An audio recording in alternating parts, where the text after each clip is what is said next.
Welcome back to the PR Bunker podcast. In this episode, Beth Miller shares how creativity can be a powerful force for personal growth, professional development, and global impact. Drawing from her own story of resilience and her work with the Creative Education Foundation, Beth explores how creative problem solving helps individuals, organizations, and communities navigate challenges, unlock new ideas, and build meaningful change. It's a thoughtful conversation about mindset, innovation, and the very human ability to create better outcomes. And here's your host, Don Martelli.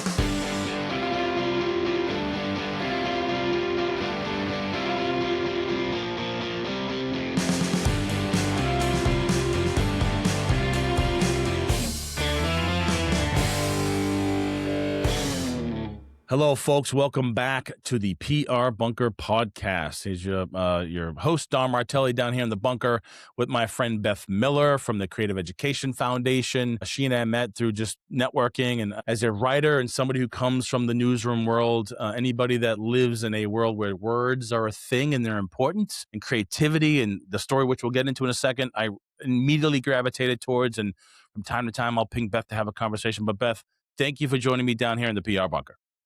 It's so great to be here. Thanks for having me, Don. So I always start these conversations off with just having my guests tell their story. Tell me about you, the organization, and its focus. Great. So Creative Education Foundation is actually more than 70 years old, and it was founded by Alex Osborne, who's known as the man who invented brainstorming. Alex was an ad executive with BBDO. In fact, he was the O in BBDO, and he used to gather up the ad executives in back rooms and talk to them about how to create great content for Goodyear tires and things like that. And the more he talked to them, the more he realized if he followed a series of steps, he could get them to more creative ideas.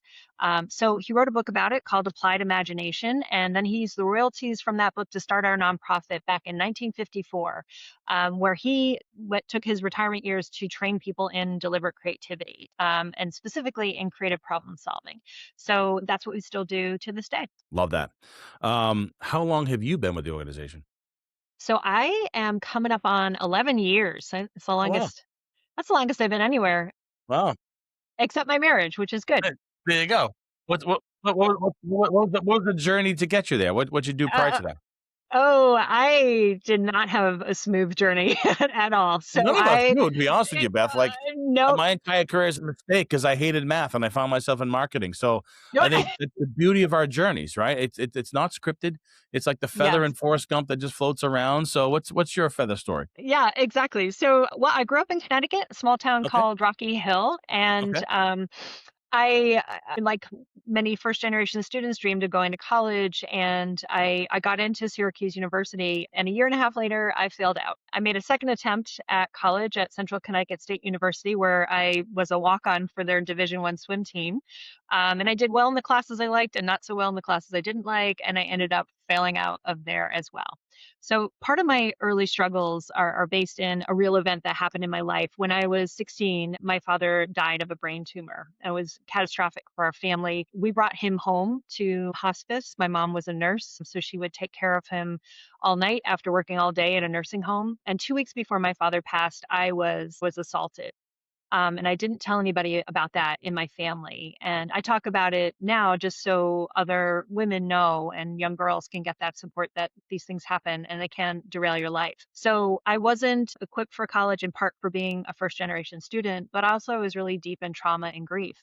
And that made it very hard to navigate the whole college process as well. So when I failed out the second time, I'm like, well, that's it. I'm going to be a bartender, and I was a nanny for a while. The family I nannied for, however, had different plans for me. And after being with them for a couple of years, they're like, you got to go back to school. You're too smart. You got to go back to school.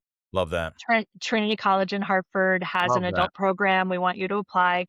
And I did, and I got in. I started going to school at Trinity College as an adult student, started going full time. I was married in my first marriage at the time, not the one that's lasted. And it became very clear that I had to leave that marriage. It was emotionally abusive. It was physically abusive. But here I am. I'm 30 years old. I wasn't working because I was back in school, but an academic mentoring job was available to me, which came with a dorm room. So I, at age 30, moved into a first year dormitory at Trinity College. Love that. That's great.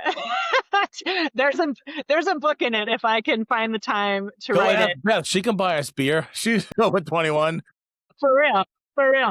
So we had like orientation in the dorm room, and it was like, so there were academic mentors and RAs like me who were all like of drinking age. I'm Sure, sure, significantly of sure. drinking age myself. And I remember them telling us like, this is a first year dormitory, you can't have alcohol in the room. And I raised my hand and I'm like, I am 30 years old, living with 18-year-olds, handling my own divorce. There will be alcohol in my Yeah. room.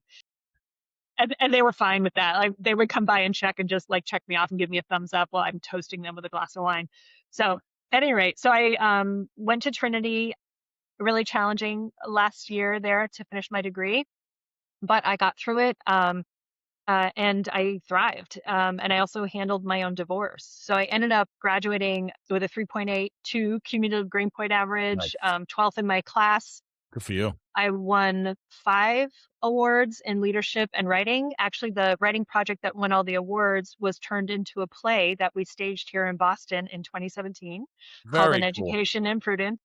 And they asked me to teach English 101. So I went from homeless undergrad to member of the faculty in 1 year. I also got a call from the development office asking, they said, hey, we heard you're a good writer. Can you help us with grants? So I was teaching English 101 classes at Trinity College, and I was helping the Trinity College Development Office work on grants, mostly for the Learning Corridor, which is a big project they were working on at the time. And that started kind of a dual trajectory of my professional career that was in education and in nonprofit fundraising, which ultimately led me to this role. So I spent many years teaching English 101 at Trinity College, Southern Connecticut State University, and Quinnipiac University. And then I wanted health insurance. So I got a grant writing job, and then I climbed up through the ranks from as a grant writer to development director. And honestly, I had a lot of crappy bosses, and I thought, I think I can do better than that. So I made the switch from development director to executive director in this job at the Creative Education Foundation, where I've been for a decade now. Wow, that's great. One, Yeah. I appreciate you sharing that part of the story. Yeah. The bravery and the emotion, all you could feel it as you're describing it. So thank you for sharing and being open to sharing that journey. And it's incredible that you've, gone through all that and the diversity to get you where you are today. And I'm sure it sort of still fuels you and drives that passion. So I can just feel it from you as you're describing your work there. I mean, what do you love about the job? And then two, talk about the impact that you and the organization is having on others through this experience that's been around for decades, but just kind of talk about that a little bit. Yeah, absolutely. Well, I wish I had creative problem solving a lot sooner. Maybe I wouldn't have failed out of college. Yep. I don't know. But I realize in looking back at that, and this is central to our work at CEF, is we're naturally creative. And even with all of the struggles I was having, and even without knowing that there were deliberate processes to kind of work through challenges, I was doing it. And that's kind of my most exciting moment when I see people learn creative problem solving for the first time. It's not that we've taught them something they don't know, it's that we give them language and explain the process and they realize, oh, I've been doing that. I am creative. And like that moment of connection and empowerment and agency, knowing that we are all naturally creative. If you're a grown ass adult that's gotten through the day, you've been creative at some point. You have to be creative. But what if you could harness that and be deliberately creative? And that's really the heartbeat of what we do at the Creative Education Foundation is affirming for everyone, you got this, it's in you, you can totally do it. And just like a muscle, you can work it out and make it stronger and make it more efficient and make it more effective. So helping people recognize their creative power is amazing. And the other thing that I love about it, like the trick question, the trick answer to everything we do is that creative problem solving is always the answer. So like whatever I do on the front end, it's fine because problem solving is going to be the answer. So the thing about creative problem solving is it can help you navigate your own world and you can bring it into the workplace, you can do it there, and you can manifest it globally. One of the things that I'm really excited about right now is that we've just acquired the World Creativity and Innovation Week project, which is a global creativity movement that celebrates deliberate creativity practice in the month of April. Creativity Week starts on April 15th, which is Da Vinci's birthday, and goes through April 21st, but we kind of celebrate, all month and Yeah, all year. sure. But that's kind of the boundaries for that. And what I love about that is the opportunity that we have to take our methodology and practice and the mindset with that and really bring it onto a global scale to really help invest more and more people with the knowledge that they are creative and that they can do more. So that makes me incredibly excited. When you practice creativity, it helps you to know yourself in a really powerful way. So it helps you really reflect on, how am I showing up to this challenging situation? Am I shutting down? Am I rushing to conclusions? Am I shutting down input from other people? You're able to kind of start reflecting on, am I deferring judgment? Am I really pushing myself to come up with new ideas? Am I polishing these ideas? Am I having too many ideas and not winnowing it down? When you start thinking about that, you start thinking about how you are in the world, and it allows you to self-reflect and kind of get better and get into a growth mindset, get back to your curious self, get back to your listening self in a way that doesn't make you feel ashamed or immobilized. At the same time, it forces you to be more compassionate with how other people are showing up to a challenging problem. If they're asking so many questions you can't get to a conclusion, or if they're saying, no, we can't do that, or we tried that before, all those things that shut off creativity, when you understand how creative mindset works and how problem solving works, you understand why that person is showing up that way, and you have the skills to kind of get on the same page. So that self-awareness, deepened compassion for others sets the stage for effective partnership, effective collaboration. And I think that's the foundation before even getting to the tools and the nifty things you can do and invent. That human connection and that ability to understand yourself and understand others is something we need more than ever in the world right now. I agree, 1,000%. Well said. I think as a world, we're so callous with marketing and messaging these days that you don't know until you get into the experience that you've realized what they're saying is delivered. So, what are some of those perceptions of when people read about CEF and they hear you on this podcast and others, like, oh, it all sounds good, but marketing people do marketing things, right? So, but from our conversations, I know that you all deliver. But like, what are some of those things where there's a perception going into a program and there's realization, but like, what are those things that you really can't market to, but when they get through a program, they're like, something has unlocked. And Yeah. nonprofits are unlocking a lot of things. And I think in your particular case, I could see myself applying this to my business, to my work with Alignable, to my work with just generally with my friends and my colleagues and my wife and my kids. There's always facing problems. So what are those things that people hear, read, see, but don't realize until they get into the experience and like, oh, it like the light bulb turns on. Yeah, absolutely. I love that question. I think a lot of times people hear like creativity, oh, that's cute. Like What are we it's doing? not. Figure paints and puppies and Yeah, kittens and all. Yeah. macrame, like nothing against macrame. So yeah, people are like, well, that would be a nice to have. I think they don't really see it as a critical to have, and it really is. And the other tricky marketing piece for creativity is that when you're applying deliberate creativity to a challenge, you don't actually ever have a crisis. Like if you're regularly applying it, you're just going to move through challenges gracefully, and you're going to get to solutions, and everyone's going to be regulated, and that's not sexy, right? It's just everything's just going really well. So when people are really applying it, there isn't a crisis situation. So the value of our work can often be invisible because it just makes you better at doing all the things. We just actually concluded our Florida Creativity Conference in Sarasota at the Ringling College of Art and Design. Beautiful space for us. Yeah. How'd it go? And it was great. It was fantastic. And it always is. I try to get good testimonials from my people, and I'm like, what did you love? And they're like, I love the people. And I'm like, all right, that's a crap testimonial. You got to come on, do better. Who else? So, but it's true. Like, and what happens is we create a special environment that I fiercely protect. And I'm not going to say it's a safe space. It's a brave space. It's a space where we invite you in and require you to be in a growth mindset in community with a bunch of strangers. And because we have a very carefully constructed environment, people get deep really fast and they connect really quickly and they do feel safe. And there was a corporate leader who attended this year. He works for a company, Playworks, that builds really innovative playgrounds and things all around the world. And at the closing event, we were asking, for people to say what they wanted to say. And he said, I never have been in an environment where I can go up to anybody and share ideas and have meaningful conversations and know that the person I'm talking to is going to be in a growth mindset just like me, and that they're going to be excited to talk to me, and that I'm going to just feel so full of ideas that I can enact, or just inspired by, my agency. And he said the other thing was really nice to get a break from the news cycle, and this is a really good place to do that. Love that.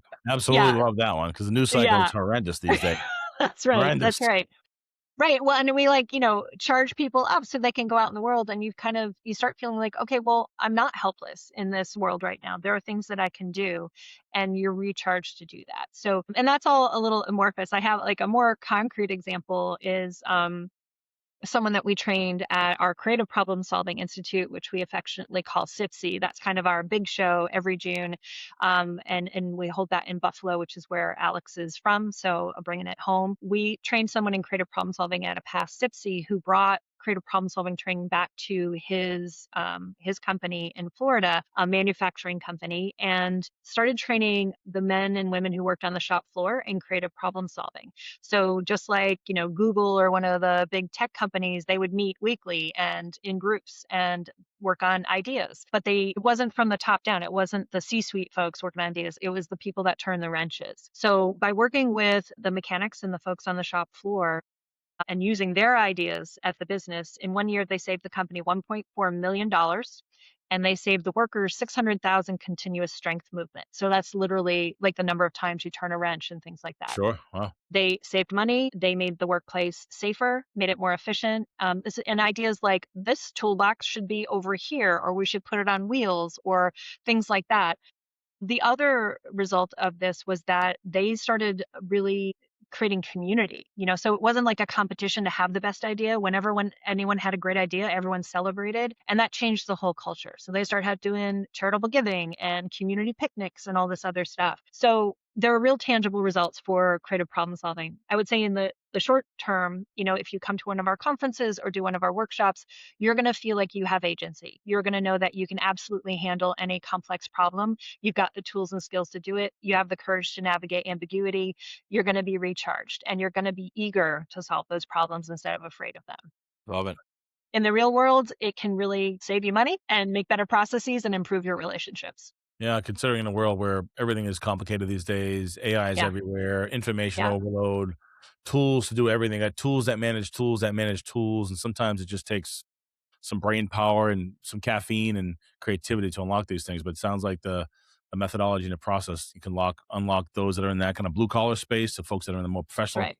So it seems like your audience for this experience is pretty eclectic, right? So the different types Yeah. of intentions. Yeah. So speak to that a little bit. Yeah, so yeah, our work is very agnostic, which makes it really hard to market. So when you go out and say it's for everyone, that's yeah, it's true. Also, terrible marketing message.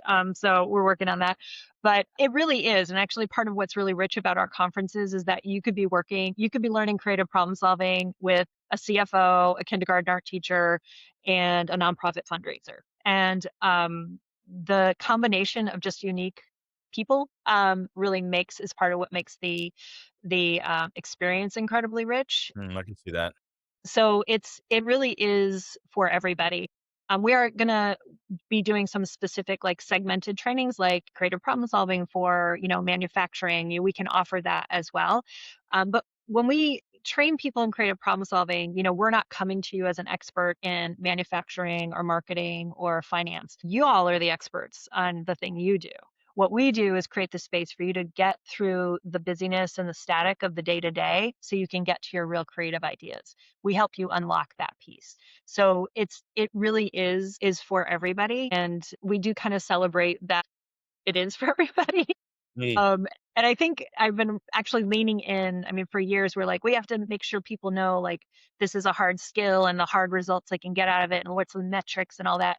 And we can do that. But the truth is, right now, we can lean into the other piece of it, which is we create really great community and we help people reconnect with their own humanity and the humanity of others. Creative problem solving strips everything away and brings you back to that kind of childlike wonder and curiosity and openness to experience. And I think that's really needed in the world right now. So we're kind of leaning into come to the Creative Problem Solving Institute, cpsiconference.com. Come to that. You're going to learn real skills that you can bring to your family, to your business, and you're going to step out of this kind of chaotic world for a little while and not only feel cared for, not only feel connected to other human beings, you're going to feel like you are empowered and have agency to tackle the big challenges that we face in the world today. That's great. Clearly, you know, challenges in the world's one thing, but nonprofits are going through challenges themselves, right? Raising Yeah. dollars, getting attention. I mean, what do you clearly you've been around for a little bit, Yeah. and you've gone through cycles. What do you mean? Yeah, yeah. But not just you, but I mean, clearly the world, right? And like, I think your story parallels what's going on with creativity and solving problems. So I think I love that the parallel connection between the two. But between lack of funding, what's going on in the federal government, and so on and so forth, Yeah. and how do you all still maintain this push and drive and success in a world that's just like totally disrespecting nonprofits overall? There's Yeah. folks out there clearly that support you, but what's that like as an ED, as somebody who's carrying that flag to the war zone? What are the Yeah. challenges you're facing? Yeah, it's really challenging. It's a really tough world out there for nonprofits. Creative Education Foundation's always been a little unique in that most of our income is earned income. So registrations for the conferences, royalties from our Journal of Creative Behavior, but with diminishing professional development dollars at corporations, our registrations have been dropping. There's less money for sponsorships, less money for a lot of things. Luckily, we don't get any grants, so like we couldn't lose that, but that's not something we can fall back on either. So we've had to use our own process to come up with other strategies as we watch the drop in conference attendance. I was actually just having a strategic call today that we're exploring ways to do smaller events. So how can we be spry in this current environment? I'm also having conversations with groups of nonprofits, both leaders and funders, about how we might apply creative problem solving to the sector in general to look at increased efficiency and sustainability within the sector. And it's very hard to have those conversations because people instantly worry about their jobs and worry about their pet project, dissolving. And I think there are other solutions in the sector, but there are a lot of folks in the nonprofit sector doing similar work, and we're not able to sustain ourselves. And I think that I think this crisis situation we're in is going to make us look really hard at that, at ways to collaborate, work together, be more efficient. Us acquiring World Creativity and Innovation Week, we acquired the Florida Creativity Conference. And I don't like we're this big bad wolf out there like gobbling up organizations. It's not that. These are folks that were very closely aligned in mission that knew they didn't have the infrastructure to continue. So we got together and had conversations. Well, how can we make this work for everybody? And that's what we're doing. I think nonprofits have to find a way to be courageous in this really really scary time of lack and think about how we can do more with what we have. And in general, I think that's the really, I don't even know what word to ascribe to it, but the things that we're facing in the world today in the nonprofit sector and across the boards is we're really seeing how things have been working and how not great those things are. And we are forced to face that and find new solutions for everything, for the world, for the sector, all of it. Um, it would be amazing to have, a really robust, fully funded nonprofit sector. We're on the front lines of society's most critical issues, and we're overworked and under-resourced and undervalued. That's a problem. And unfortunately, a lot of nonprofits are really going to struggle right now for lack of funding, but there's going to be a real need to reinvent. And I think a lot of other organizations are starting to, or the for-profit world is really starting to see how much value the nonprofit sector brings, whether it's after-school programs, educational programs, our cultural institutions, homelessness, you name it. We are on the front lines of the most critical issues in the world, and we need to find a way to be more sustainable. Couldn't agree with you more. It's kind of the reason why a lot of my work is with mission-driven and impact-focused organizations, because somebody's got to carry that flag through the war zone. That's right. So who's better than a fast-talking Bostonian from Revere who run through a brick wall? But You're built so for it. You're built yeah, for it. built for that. Not maybe not speed, but built for that. But so what's next? And clearly, you've created some synergies with new organizations being folded into yours, Yep. but conferences. But what's next for you, the organization, scale 26? What's it look like? So I want to scale. I want to bring this globally. I want to have global partnerships. I would love to see our SIPSI conference go global, to have pop-up SIPSI conferences around the world where people can gather and do this work.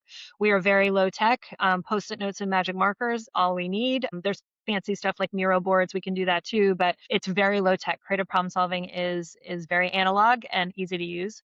So figuring out this World Creativity and Innovation Project and all the potential there is front of mind for me. We'll be celebrating again this April. You can find information on wciw.org about global celebrations for creativity. But I'm going to be working to really leverage those global relationships to create more sustainability, not only for our partner organizations around the world, but for the Creative Education Foundation so we can expand our reach.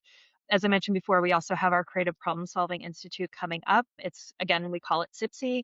You can find it at cpsiconference.com. And that conference is our crown jewel. It's where everybody gathers to learn creative problem solving, to share the skills that they have in other creativity disciplines. You'll see design thinking, you'll see agile, lean, mashups of all kinds of different things, how to do, your disc profile, like all kinds of things that just really help you with your personal and professional development. More importantly, you're going to meet an amazing creativity community and an incredible network of people that are, again, across industries. So it's just a very rich networking environment as well. So making sure that we get the butts and seats for CPSI is kind of a short-term goal, but also figuring out how do we scale that experience and that conference globally is what's on my mind. That's great. Well, it sounds like a lot on the plate, but something tells Yeah. me you're ready to tackle it and run through that brick wall as we just talked about. So if people want to connect with you, learn more about Mhm. CEF, everything you got going on, how can they do that? Yeah, so you can check us out on our organizational website. It's creativeeducationfoundation.org. The whole thing all spelled out. Yes, there are two E's in the middle. Creativeeducationfoundation.org. You can contact me through that website.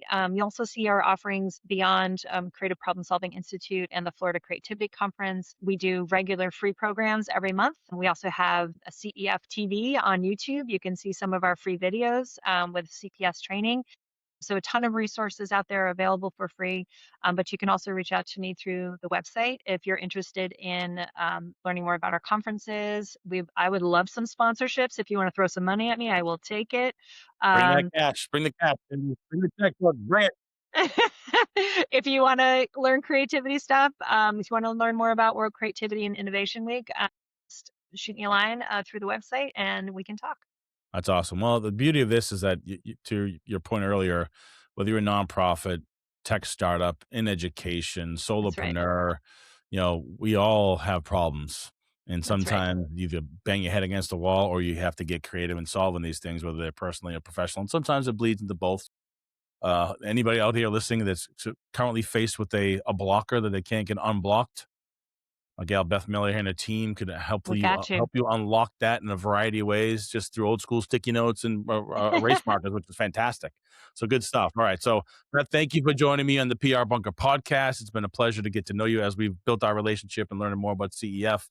I just love where it's going, just because creativity is needed in this world, and I appreciate you sharing your story, fighting the good fight, and sticking with it, and be like, what's the next 70 years going to look like? I love it.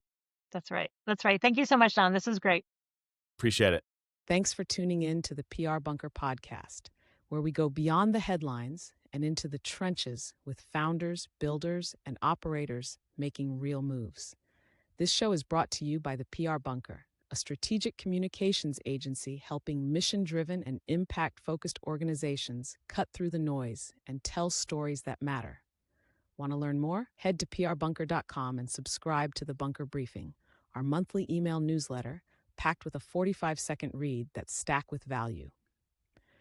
We're talking practical PR and communications insights, networking tips, and strategies to help you navigate the moments that matter. If you enjoyed this episode, be sure to subscribe, leave a review, and share it with someone who needs to hear it. We've got more raw, real conversations on the way. So stay locked in. Until next time, keep building, stay resilient, and remember, momentum favors the